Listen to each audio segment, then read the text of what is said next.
But obviously, I think it's now August, September, September 2024. Yeah, I think it was.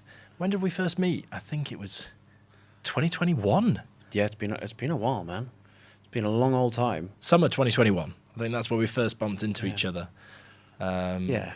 And to be fair, it took a long old time for us to finally be able to assemble and get some work together. Yeah. So, but yeah, I mean, that was always one of those, when you have the conversation, you're like, oh, this is a long time coming.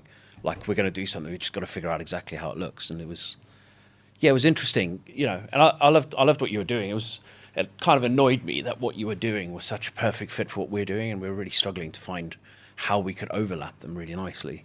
Yeah, but then you look back at some of the the things that we were doing. It was a holistic view of what we were trying to create, like this utopia for landlords. Unfortunately, we weren't doing it from a business case, so it wasn't making us any money or anything else. Which obviously that's why we ended up having to move on to better things. But I think it was the idea that there is the ability to help landlords and investors in the resi space within the UK and do all of that. But anyway, I think it's time to tell everybody about kind of where we've got to and why we've got to where we are. So tell me a little bit about your background. Obviously, when I first met you, I think you were doing coaching at that time. But where did it first start? Well, I mean, I suppose by way of background. So I was an engineer on the underground. I did a lot of the commissionings and signalling systems and stuff, and it was great. Really enjoyed the work. But it was permanent night shift. It was a lot of hours. Yeah. It was very antisocial. Wasn't great for a family life. And nighttime stuff. Yeah, it's it was brutal because it was one of those that when you're awake in the day, you're there with the family, but you're there in body, but not really in mind because you're tired. And it was one of those industries where it is technically a dying industry because of how technology is coming in, but more importantly, it was I felt very, very restricted within what we could do. I couldn't voice my concerns. I couldn't talk openly, and to be honest, I'm too much of an entrepreneur to be managed. So, I apologize to all my previous employers and managers. I was not an easy guy to work with, but I wanted to go do something where I had control. And I read that Robert Kiyosaki book, that Rich Dad Poor Dad, while on honeymoon. Sorry, honey, my wife wasn't very happy with this. And it was one of those books that sort of changed my mind a little bit in terms of the realities, because all of a sudden you can see, well, actually I can take control of my own life and not have to do the 9 to 5 grind, or, well, for me it was like 11 p.m. till 7 a.m. grind. And I went, actually, you know what, this is much more in keeping with who I am, what I want, the life that I want, and pivoted out into the property space. I was earning good money when I left the underground, really good money. And gave all that up to try and do something different, try and lead a different life, which, much to my wife's dismay at the time, she was not happy with the decision, if I'm honest, but, nowadays... That's turned out all right. Yeah, it's turned out very well, but so got into the property space, went through some trainings. So that's how you got into the property industry, was basically looking at how do I progress from there, what do I do with my investment probably, and this is exactly it. It was looking at, what can I do differently to change my ultimate outcome? Because, you see the old guys, they've been doing the same job for the last 50 years, and, I didn't want to be that guy. I had high hopes, wanted to retire by the age of 40, which is this year, and that's not happened. But, at that young age, I think I was 26 at the time. Yeah. So, and started to get involved in property, looking at buy-to-lets, looking at sourcing, got into the whole rent-to-rent space, which was a complete... Yeah. Because, it was interesting. So the training I went through, the ethos was, go view a whole bunch of houses in need of refurbishment, make a whole bunch of lowball offers, you're bound to get something agreed.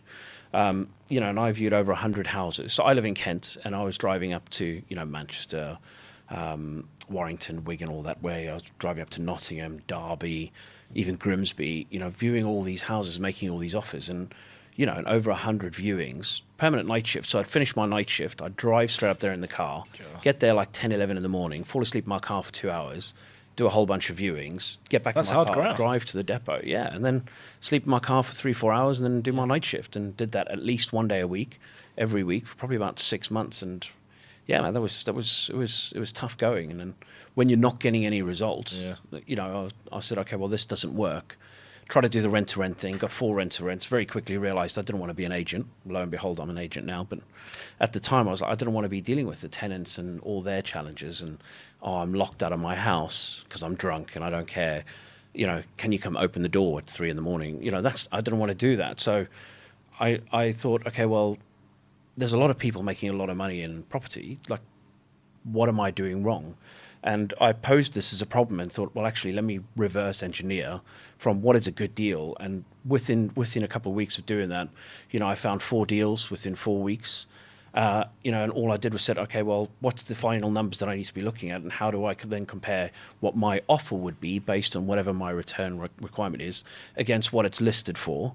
And if I could offer more than what it's listed for, it made sense for me to go and view it. So how did you get the knowledge from this? Obviously, this was trial and error that you went through, but then you structured it, didn't you? Because you joined forces with a couple of So basically, I reverse engineered it and found the errors within the system, so to speak, as to what I was offered, and then very quickly. So I'd been doing this for a while, and I very quickly ran out of available capital to buy. So, I put out the feelers, spoke to a whole bunch of people, and I ended up connecting with Taro, who's he's ultimately an old business partner and still a really, really good friend, one of my best mates.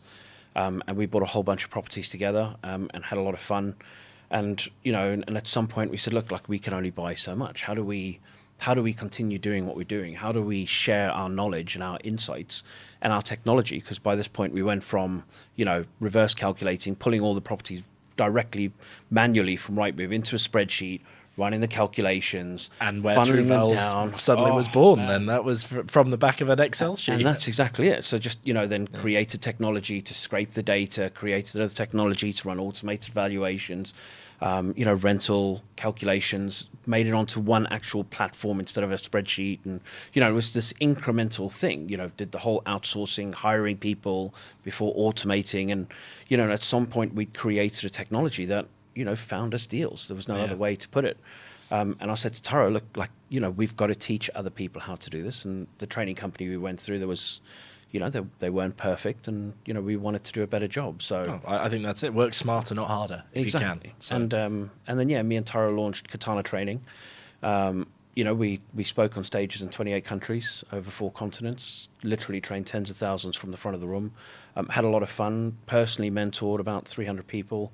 Didn't you have a room that you ended up speaking in front of like 2,500 people? Yeah, so that was in Sweden. That was ridiculous. Yeah, that's the only time I've really been nervous speaking, other than at the beginning. 2,500 people in one sitting will do that for you. You're all paid for tickets. So But no, it was honestly, it was amazing. Really, really had a good adventure and a good journey. Yeah. Trained a lot of people, reinvested. So we weren't cheap, but we're also not crazy expensive. But we reinvested probably 80%, 90% of that money back into the program to grow that business. And, it was a lot of fun. Facebook marketing became more of an issue, as anyone who's in that space knows. And then COVID came, and COVID was pretty much the nail in the coffin for us, where we went, look, the coaching and teaching elements of the business. Exactly. Yeah, like, events, live events. So I love events. I love presenting. I love speaking to people, and sort of the moment when you can see the penny drop to an entire room of people is, for me, it's of the most exhilarating. Well, that's what then this came about, and the webinars and the Zoom of the era came through, which prevented those face-to-face events happening a little bit more. So yeah, it's just a shame. I love the face-to-face events, but ultimately they're so expensive to put on, and the value you get from it is, you can get from a webinar. So that's how it then transpired into, or kind of moved from having obviously TrueVals and the way that was set up to having what we have now, which is Trust Bricks, our side of it, because you moved then more into helping people source rather than doing the events, and letting them do it themselves. It was that one-to-one mentoring. Yeah, so basically, throughout COVID, what we very quickly realised is, we can coach and train people, and they can pay for that learning and education. And it was always that ethos of, teach a man how to fish, he can feed himself for life. Absolutely. And that was always my ethos. But what we realised throughout the coaching industry is that wasn't necessarily the case, because a lot of people go, okay, great, I know how to fish, but can't be bothered to fish. Yeah. And, and it really irked me, because you'd have a percentage of people who would, they'd have the education, but they wouldn't act on it.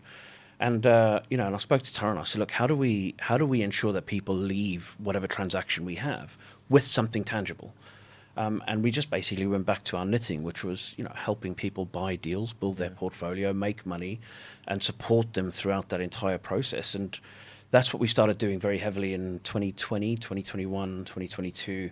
And that's obviously in the sort of time that we sort of met. Well, I think that was your idea, wasn't it? Is trying to, there was a lot of people doing coaching, and what they were doing was giving everybody the tools and the books and everything else, and then letting them make all the mistakes because they weren't helping them after that. Exactly. And that's what you were doing, was helping these people one-to-one, and actually that's how we then created all of the other businesses, because they needed them after that. I think that's fantastic. Yeah, and I mean, obviously, the time that I met you, obviously you were working within, Vesta, which is fantastic. And, and I suppose me understanding your background is great, because obviously I have a really good understanding in terms of what you've done. But, your depth of knowledge and experience in the property industry, which is hard for me to acknowledge, but it is probably better than mine in many, many ways. So, share, man. I came from a very different, background, I suppose, and I think it was always, when I was at school, in all honesty, I looked at how was I going to make money.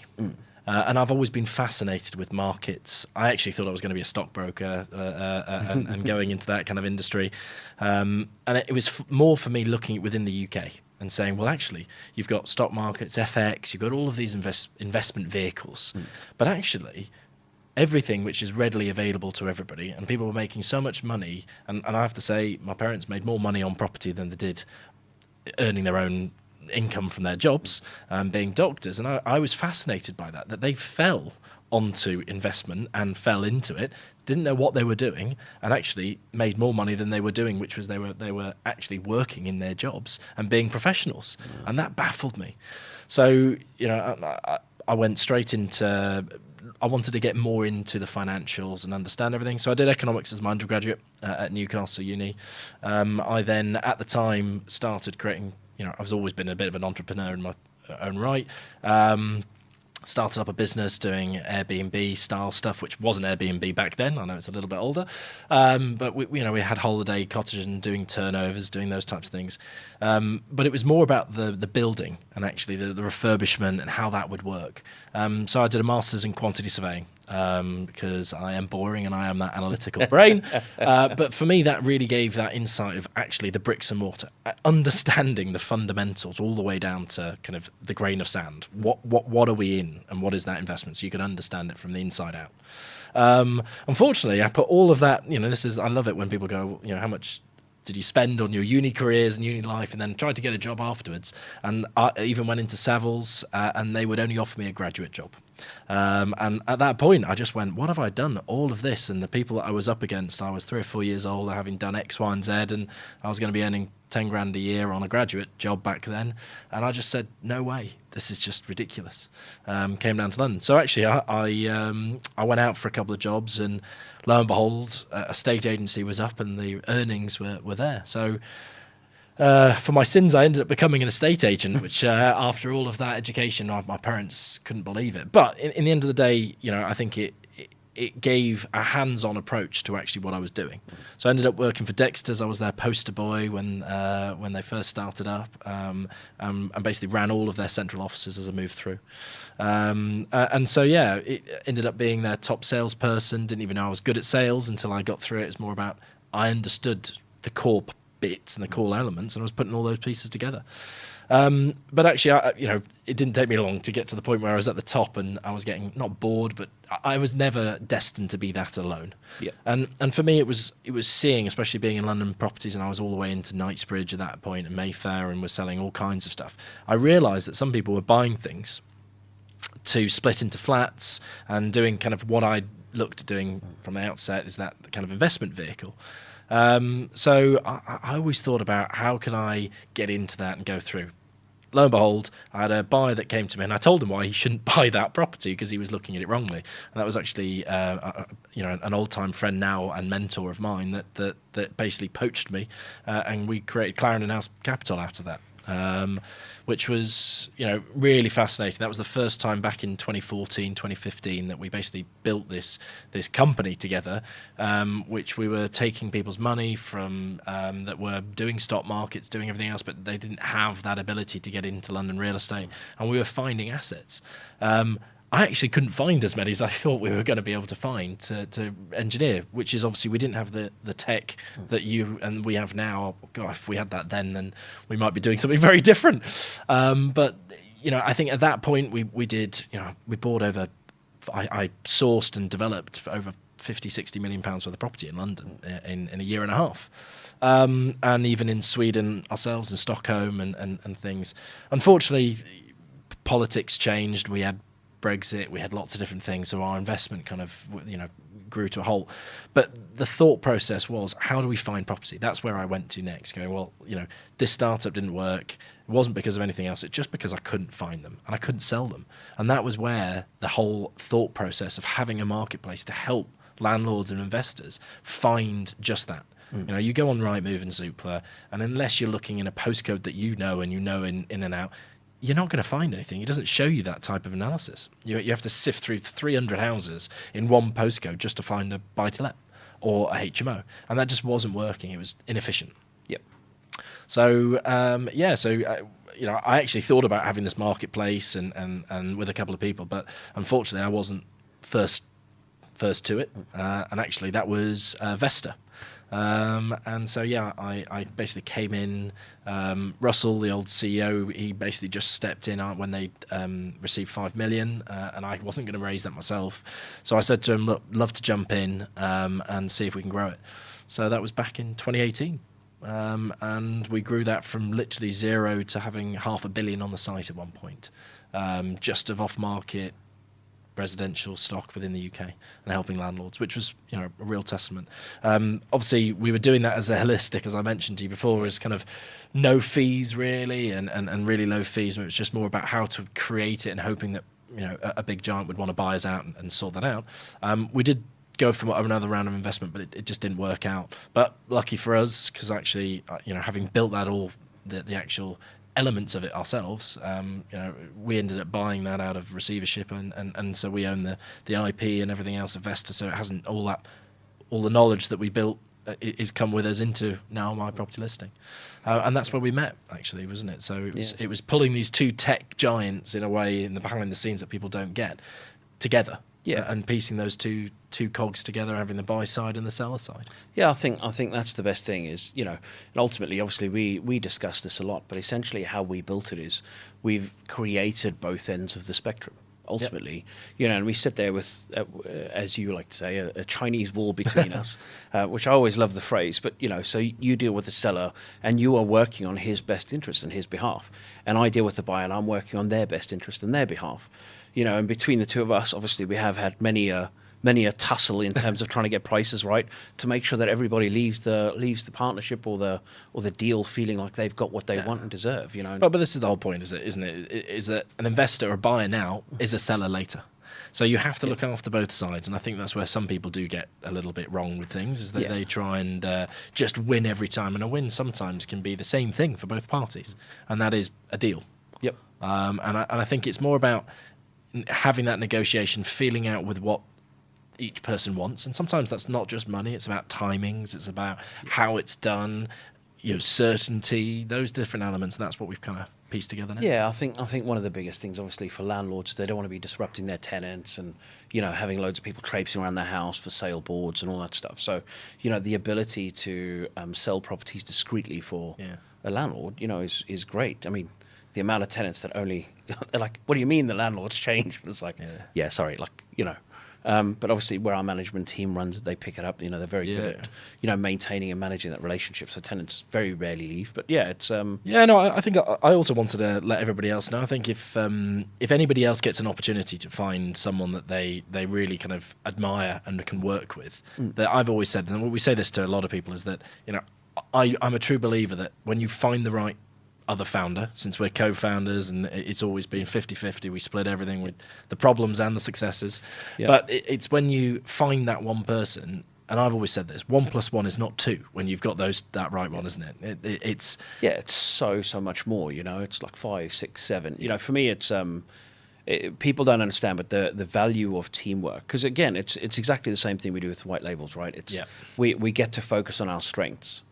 and whatever we're not strong at, the other person is much stronger at, and it's the ability to, by focusing on our strengths, becoming much greater as one than, as we would be separate. For me, I think it's. Well, I think that's in business as well. As I suppose as we've got a little bit less hair and a bit more long in the tooth, and I think you find very quickly now, especially when you were younger, you didn't see it. But now, if you offer someone a 50-50 and say, look, let's put all cards on the table and have it, the ones that say no want far more than they are putting in. Absolutely. And I think that's what I've always found out recently, is that when you're offering up, and some people have gone, why are you offering up this much? And I'm like, because it's a long-term partnership. We might be offering them more now, but we're hoping to get something else in return later. Yep. And it's those ones that want to jump at that and take hold of that do really well. Yeah, completely agree. I mean, look, I always find in life when people are greedy, it's because they're also going to be greedy with their time. Yeah.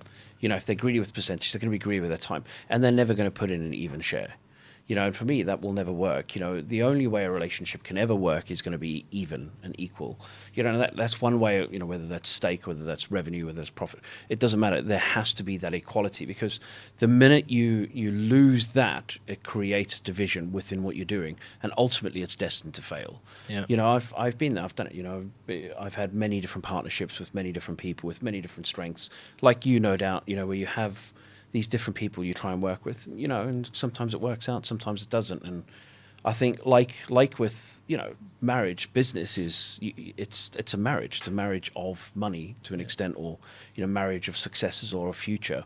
And, sometimes you just got to kiss them frogs to find the prince. So, yeah, exactly. Oh, I'm definitely a frog. I think it's what's also interesting is that, we've both had things that have gone wrong. Yeah, and I think the testament really is about how we've managed to pull together and solve those problems. Because, look, nothing is wrong. I think that's what people don't get within property. It's just, it may not be right for you and what you're wanting, but actually, if you look back at it, there's always a solution.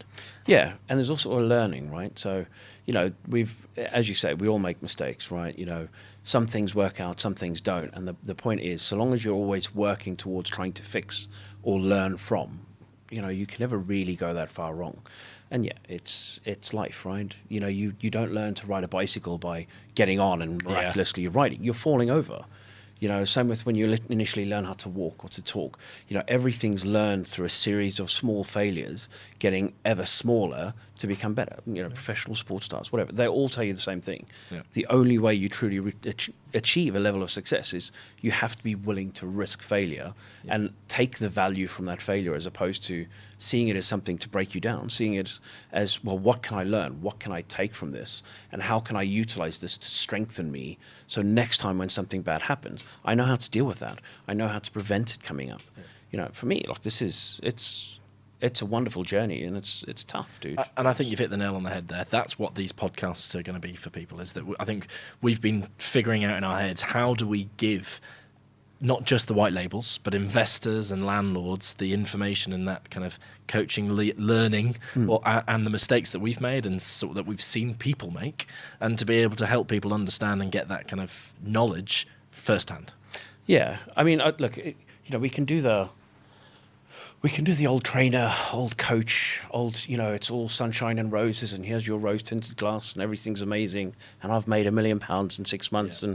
But I mean, I don't. It doesn't help anyone.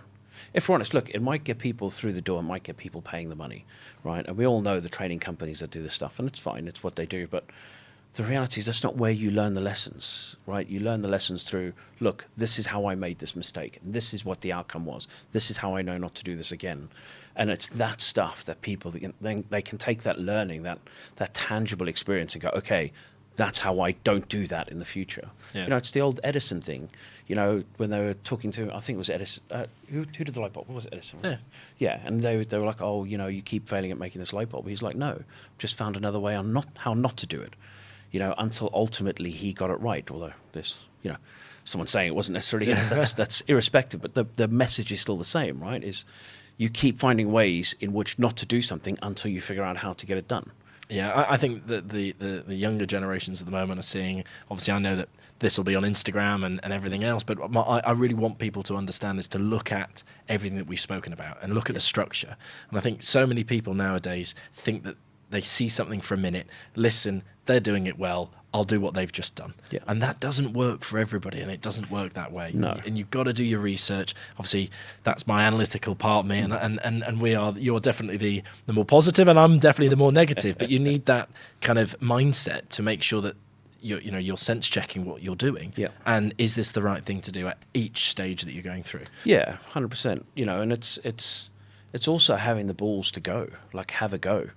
And you're not going to make any money, but just sat there not doing anything. No, well, this is. I mean, the amount of conversations I have with people where they are like paralyzed by fear and anxiety of making a mistake, and I put this down to the schooling system, right? The schooling system teaches you, you can't make mistakes. You have to do it this way. This is the right answer, and that's not how life works. Life works through drawing outside of the lines, through making these mistakes, through doing the errors, and going, okay, great. Now I know how to move this forward.